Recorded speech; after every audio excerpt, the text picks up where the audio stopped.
Welcome in, everybody, to Fantasy Pros. This is the Fantasy Football Podcast. It is me, Joey P, Joe Pizzapia, and today we're going to talk about the wide receivers. That's right. It's time for the wide receiver ranks for Week 17. To help us break them down, Pat Fitzmaurice, of course, from Fantasy Pros, and Billy Muzio, one of the best rankers on the planet. We bring in the big guns for Championship Week because we want to get this right. There is no Week 18, and if there is a Week 18, stop making bad choices in your life. Why are you playing fantasy championships in Week 18? Don't do that to yourself. But anyway, Billy and Pat are going to help all of you break things down here. Obviously, we got a lot of wide receivers to talk about here on this list. I want to talk about something, too, right at the top here, Billy. I'm going to press the guest with this one. Christian Watson didn't practice today. The hip is a little iffy. What does this do in terms of the stock for other guys on this core? We're going to get into Romeo Doubs, but Allen Lazard is another guy too. Saw some action last week. Do you think Lazard kind of gets a bump if Christian Watson is out this weekend? Yeah, I think all the other pass catchers get a bump, especially in the red zone where we saw Watson kind of take that role away from Lazard prior. Lazard was kind of the go-to man in the red zone. It is nice they have Romeo back, which he was kind of thrown back into the mix pretty quickly last week. I think you can give everybody a slight uptick, Romeo an uptick, Allen Lazard an uptick, as well as Aaron Jones. So I think if you are a non-Christian Watson owner and you own any of those other weapons, I think that it's going to be in your favor for this championship week. Yeah, after Davante Adams gets to play with Jarrett Stidham this week, I'm pretty sure he's going to try to find Aaron Rodgers again and somehow work his way out of that. All right, let's get to the guys here that Pat's got higher than Billy. Let's start with DJ Chark. Pat, you got him at 32. Billy's got him at 40. ECR's at 38. Pat, I'm a little closer where you are. I love the total of this game.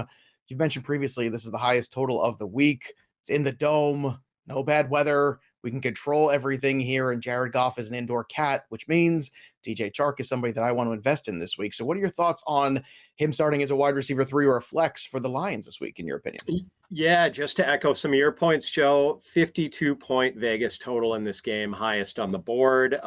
Jared Goff this year, 277.1 passing yards per game at Ford Field, and he has 20 touchdowns in 8 home starts, only 3 interceptions. So that sets up pretty well for Chark, who has been the wide receiver 20.5-point PPR scoring over the last 4 weeks. And that's with only 1 touchdown.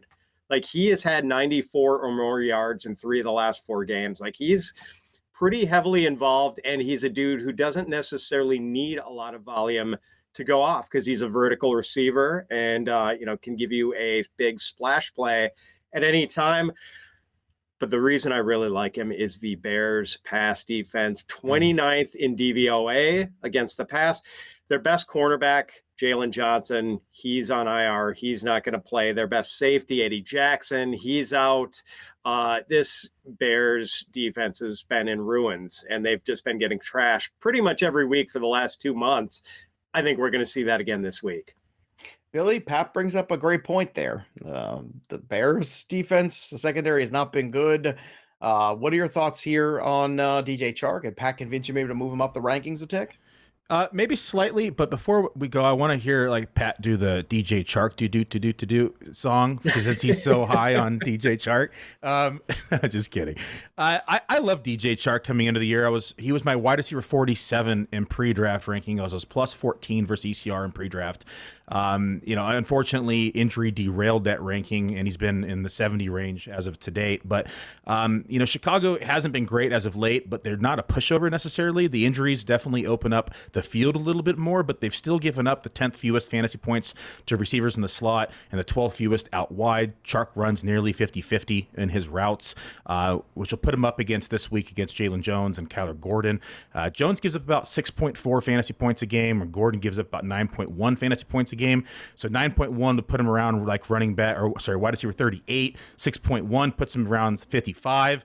I'm going to just split the difference and put him somewhere in the 40 range. But I do think that he has a shot because of the implied total to beat this ECR. I'm just not confident in the matchup, quite frankly. Fair enough. Donavan Peoples-Jones next on the list for Pat. Wide receiver 39. Actually, you've got him at 34. 42 is where the ECR is. So let's talk about these guys for a second here. Actually, I inverted those. That's my apology. So let's talk about DPJ here for a moment, Pat. Your thoughts on him, your thoughts on this Browns offense, where it's currently at, and whether or not you think you can invest in it going forward this week. I wish I had a good answer, Joe, but I do not have a good handle on Donavan Peoples-Jones at all anymore. And that's kind of why I'm not real eager to roll him out in a playoff game. Like when Jacoby Brissett was quarterbacking the Browns, DPJ was really consistent. Like he would get 5 to 6 catches every week, 70 to 80 yards. I mean, it was almost like clockwork with the dude. And now, he's had like 4 games with Deshaun Watson as the starter, and we're just going to throw out that horrendous weather game against the Saints last week. But in the other 3 Watson starts, 3 targets, 12 targets, and 4 targets Little for all over the DPJ. place. Yeah, and in that 12 target game against the Bengals, I mean, Peoples-Jones had 8 catches for 114 yards. And then he also had a touchdown the next week when he had 4 targets. But like you just can't really count on the usage anymore. So, yeah, I mean, like to me, I'm only playing Peoples-Jones if I'm in a real bind at wide receiver. Okay, fair enough.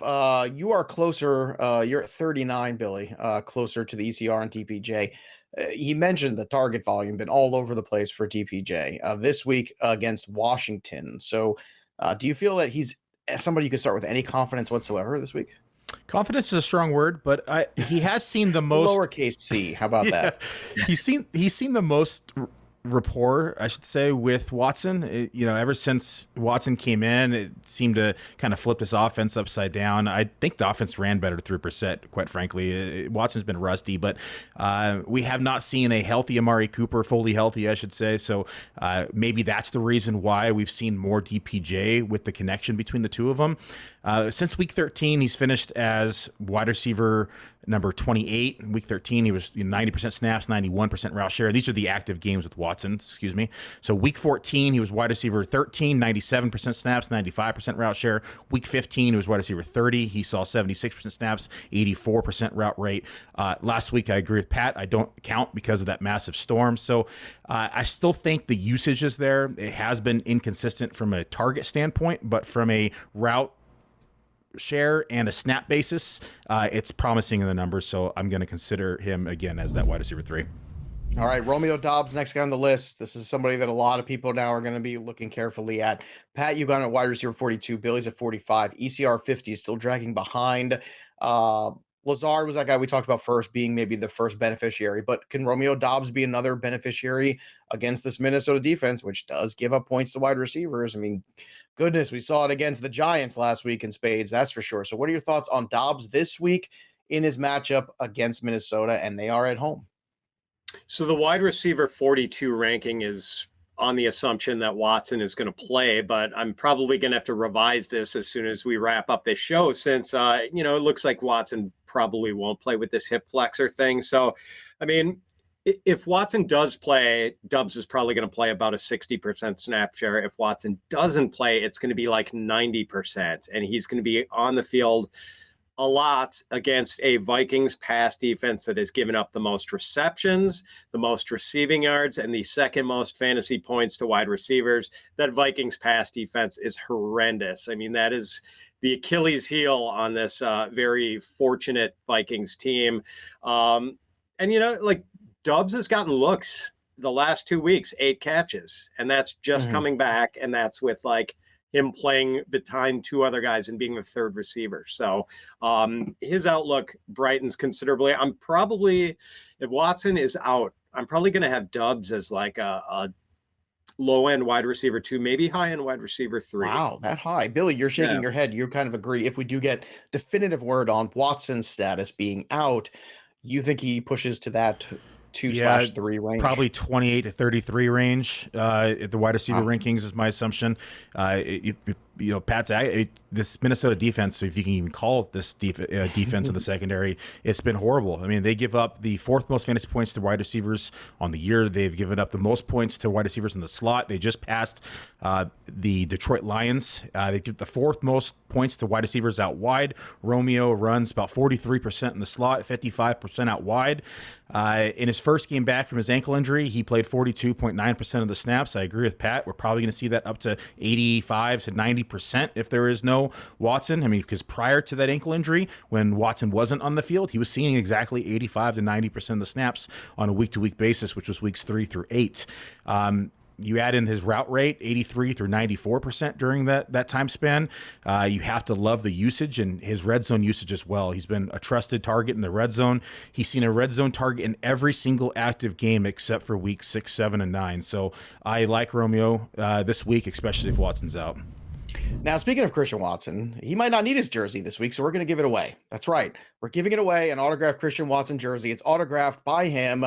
He's probably not going to need it, so it's better that you have it. So let's go to fantasypros.com/contest and get yourself entered. All you have to do is leave a nice, beautiful review of the show wherever you get your podcast. We know you're out there still listening.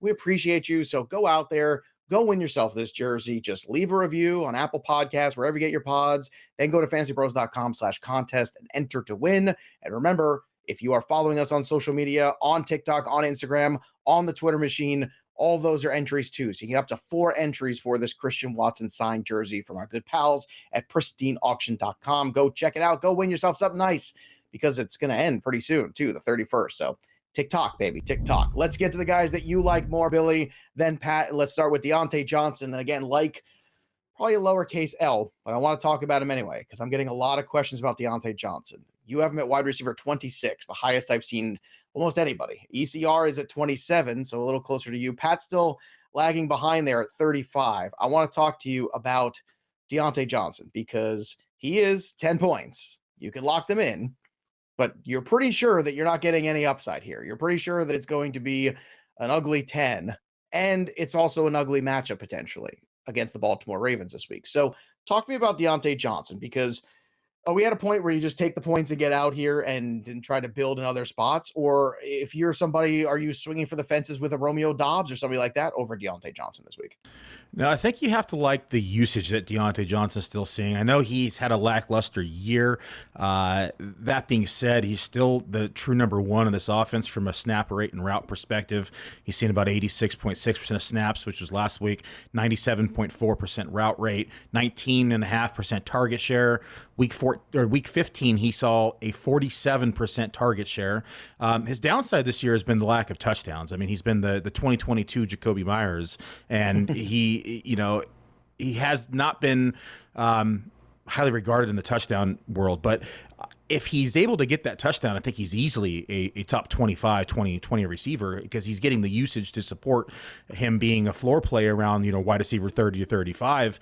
The last time these two faced off, which was in week 14, he went 6 of 8 for 82 yards. He was wide receiver 25 that week, 154 air yards. And I like to look at air yards because they're indicative of future success for a receiver. He saw 96.2% snap share that week, 88% route rate. I'm looking for a repeat in those numbers here this week against them. All right, Pat. Diontae Jonson really doesn't have a lot of favor for you.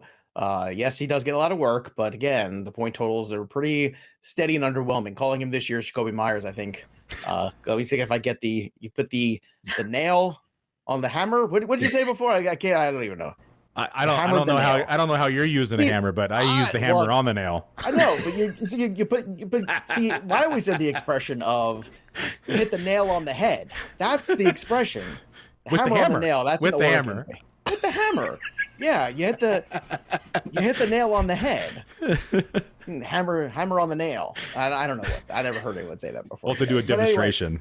Anyway, after the show, we'll build a shed. All right, Pat, what do you think here about Diontae Jonson? Does he make it out of the shed and into the starting lineup this week?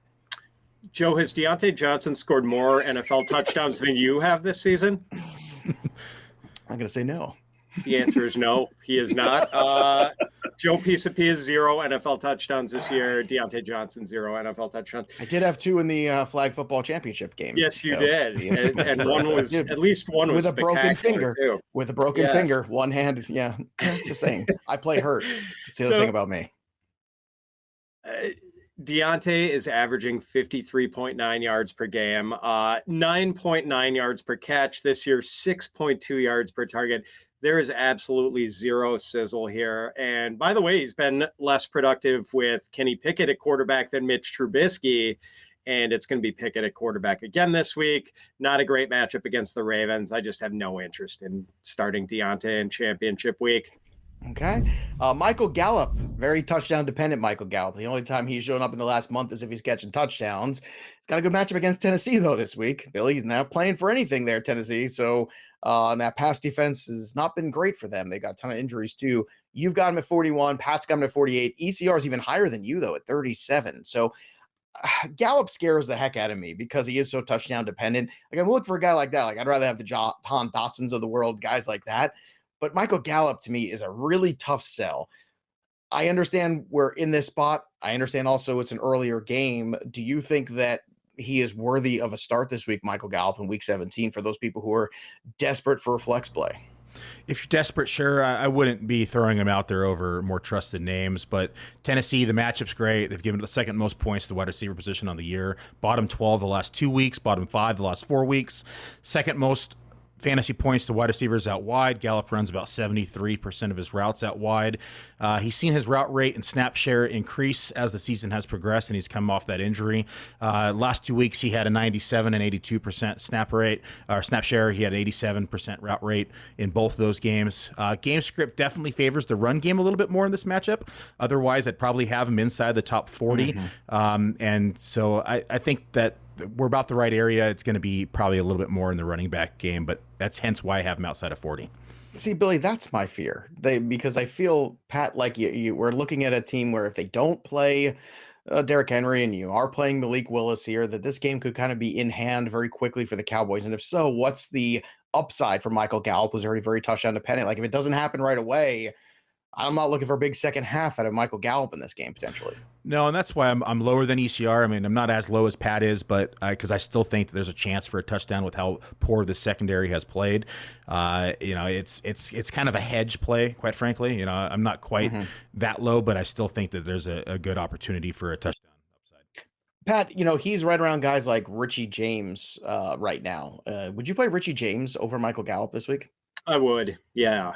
And I think Michael Gallup is a good player. I think Dak is a good quarterback. I really like the matchup. I can't explain why Michael Gallup has fewer than 50 receiving yards in 12 of his 13 games this year. And 4.9 targets a game, although Billy does make the point that his usage has been trending up as far as routes run, snaps, all that. Like, that's on a positive upward swing, although now I'm a little bit worried about T.Y. Hilton maybe playing a few more snaps than he did last week and possibly cutting into that vertical receiver role that Gallup is supposed to be in. I think the main thing is that we're just seeing CeeDee Lamb blossom into the superstar, and that is just like he is sucking up all the oxygen in that wide receiver room right now and not leaving a lot for the other guys. And, Gallup is living off table scraps, and I do not want to be relying on table scraps in championship week. I want to be eating pheasant under glass, Joe, in championship week. Who doesn't? That sounds fan. Let's get some more pheasant. That's what I always said. All right, let's get to the last guy here on the list here that Billy likes more than Pat, Marquise Brown, who, by the way, we just saw just minutes ago as we're recording this podcast here. He's going to get Colt McCoy back under center. So that's a good thing. I don't know how this changes your ranks, gentlemen. ECR's at 36. You guys were a little hesitant. I can only assume your 42 and Pat's 45 had to do with waiting to see the quarterback situation. Now that seems to be flushed out, where's Marquise Brown for you going forward, Billy? Yeah, I'll probably bump him up. I like the Colt McCoy quarterback situation much more than the Tracy McSorley quarterback situation. Yes, Atlanta's the 10th worst defense versus the wide receiver position, so I'll definitely probably move Brown probably into that 37, 38 range. I don't fully trust Colt McCoy here, but it's definitely an upgrade over McSorley.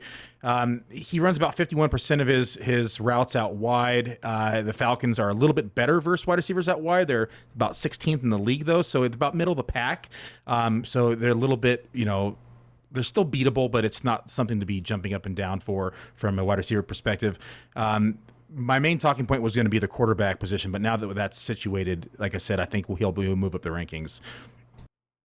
Pat, your thoughts on Marquise Brown too, where that movement is going to take you now that we know that Colt McCoy is indeed the quarterback this week? I'll probably move him up about 3 spots. And I do have other concerns, though. Like in the 4 games since Hollywood has been back from his foot injury, he's averaging 39 yards a game, 9.2 yards per catch, 5.2 yards per target. That's not Hollywood stuff, Joe. That's B-movie stuff. So, it's not really that DeAndre Hopkins is hogging all the targets. Like Brown's target numbers have been okay. His average depth of target is pretty similar to what it was earlier in his career. Like it's just the big plays have not been there for Hollywood Brown. And I don't know that I love his chances of hitting on a big play with Colt McCoy. I like him more than I did with Trace McSorley, but still not as much as I did with Kyler Murray at quarterback, even though I know Cardinals fans all hate Kyler Murray now, but still, I just think Marquise Brown was viable with Kyler Murray. I don't think he's real fantasy viable anymore with these backups. Yeah, they had the connection from college, right? And that's what was able to get them the Oklahoma connection. Sure. That was the thought process there, and that's a decent thought process. But I think really the problem is Cliff Kingsbury at the end of the day. So I don't think he is going to be back personally. I think he is the next one on the block of the coaches to be chopped. By the way, over $800 million is being paid out between coaches and front office people who have been fired and not currently working over the last few years in the NFL. I saw that number. This is an enormous number. I just want to let everybody know I'm available in the NFL. You want to be a GM, head coach, I'll do it for a year. You could pay me whatever you want at the back end. You can fire me at the end of the year. You can fire me midseason. I don't care. It's all good. I'm in. The other thing I'm in for is always a good rankings throwdown. Pat and I, my goodness, what a beautiful thing we just had talking about running backs. We had the same. Pat was actually higher than me once on a guy. Unbelievable. Can't believe we got here. Let's see about this one. Let's see. Jahan Dotson. I've got him as wide receiver 28. ECR's at 38. That's a big difference as far as 10 spots different. I mean, I don't think they're paying attention to how good this guy is. Carson Wentz being back under center does not bother me whatsoever. In fact, I think it's a really good situation for him. They got the Cleveland Browns this week. Pat, what do you think? Am I too high on Jahan Dotson? Oh, Joe, we've agreed on so many of these lately, but I'm closer to ECR on Jahan Dotson. I'm one spot toward you on him, like one spot above ECR. So I've got him at wide receiver 37, and I am a big Dotson fan. I think he's really good. I love how the game speed and the hands and the competitiveness. He's had a touchdown in 3 straight games, but Terry McLaurin's there, Curtis Samuel is there, and those targets are coming from Carson Wentz, which doesn't really thrill me. And going against a Browns defense, it's actually been sneaky good. Like the Browns, since week 7, 3rd in DVOA against the pass. So, I think Dotson could potentially hit again this week, but I just don't know if I love the odds here. Well, when you don't get love from mommy, you go to daddy. So, Billy, I'm going to go to you with this one. Jahan Dotson, wide receiver 18, wide receiver 8, wide receiver 12 the last 3 weeks and half PPR. Come on, right? Yeah, I was high on him last week. I had him at +3 versus ECR. This week I have him at +5. So I'm actually splitting the two of you here. Okay, I'm not as high as you, but I do like I do like his usage, and Pat mentioned the matchup. Cleveland's been sneaky good. They're actually 7th best versus the wide receiver position versus fantasy receivers. Number 1 in the slot, though. That's the unfortunate piece because Jahan Dotson does run about 52% of his routes in the slot. He does run 45% out wide, so if they do give him a few more snaps outside, he might see a little bit more success out there. That being said, I think that this probably favors McLaurin a bit more, who runs about 66% of his routes out wide, but I still like the usage, 87.1 in snaps last week, 80.7 in week 15, and about 88% route rate the last 2 weeks. So I think he is an outstanding talent. I love where they got him in the draft. I think he's going to be eventually a star in this league, and I just don't think it's going to necessarily be this week. All right, real quick, before we get to the listener mailbag, I've got a listener mailbag question. Davante Adams, now that we know Jarrett Stidham is playing, I moved him all the way down to wide receiver 22. Where do you think you guys are going to move him to? And he's been single digits the last couple weeks with Derek Carr. Now they're playing the 49ers with Jarrett Stidham. Fellas, any idea where you might drop him in terms of range, Pat? Yeah. I've got Amari Cooper, Mike Williams over him. Like, those are the guys in the 20s that I'd rather play those guys to be a Christian Kirk. I'd rather play. I think I'm going to have him ahead of Cooper. I think I'm going to have him right around where Mike Williams is, which I think is what, wide receiver 15, 16 for me. I think, but man, I mean, that even seems optimistic with Stidham at quarterback. All right. Billy, your thoughts? Yeah, he'll definitely be lowered. The only thing I would say that he has working for him is usually when you have inexperienced quarterbacks, they tend to just hyper-focus one target. And if we could think that might be Davante Adams, then we might have some sort of saving grace for our championship week. But I'm not going to rely on it. I'm not going to feel confident about it. But I would just like to put that kind of into the universe, maybe from a personal stake here that I have in Davante Adams. But I do think that business, it is not personal. It's Italian 101, Muzio. I do think it is a possibility that he hyper focuses one target, whether that's Waller, whether that's Davante Adams. It's to be seen. But I definitely think that it's a downgrade, regardless of how you look at Tell it. you, my Josh Jacobs shares are very tenuous right now. I'm not feeling good. I'm not feeling good at all. All right, let's get to Kay's question here over our listener mailbag from our Discord, fantasypros.com/chat. Free to join, but premium membership gets you access to stages, AMAs, and a whole lot more. Kay wants to know, this feels like an incredibly stupid question to ask, but I think it's also somewhat valid considering it's championship week. It's full PPR. Do I bench Stephon Diggs for Keenan Allen? Billy, Diggs has not been great the last couple weeks. Keenan Allen, on the other hand, pretty steady. Your thoughts? Would you do this? Absolutely not. No. Diggs, we're looking at a potential shootout matchup versus the Bengals. The Bengals give the sixth most fantasy points to the slot. I think this is actually a get right and blow up game for Diggs. It happens at least once in the playoffs or fantasy playoffs every year. I think this is the matchup's going to do it. I would love to have the sweat on Monday night looking at, Josh Allen Diggs connection. And I think that you have to roll with those two. Pat, do you concur? I mean, 3 straight weeks for Diggs in single digits. You're still in the championship game. Seems like things are going okay for the K. He might as well just play through, right? Yeah, I mean, Billy has talked about hitting the hammer on the nail, and Kay is talking about possibly giving up the Monday night hammer in her matchup. I mean, you want that hammer in your hand. If you're behind, things maybe don't go as well as you want on Sunday. You want that guy coming out on Monday night to possibly let you pull one out last minute. And I guess, I don't know, maybe if she's like a 10 to 15 point favorite, I could understand wanting the slightly safer PPR floor with Keenan Allen. Like that would be maybe the one exception where I could condone that move, but mostly no. Like I want to swing that hammer and, Steph Diggs can pound a mean hammer. There. All right. I'm going to go head out to Lowe's here, help her out, get her whoever she needs in her fantasy lineup.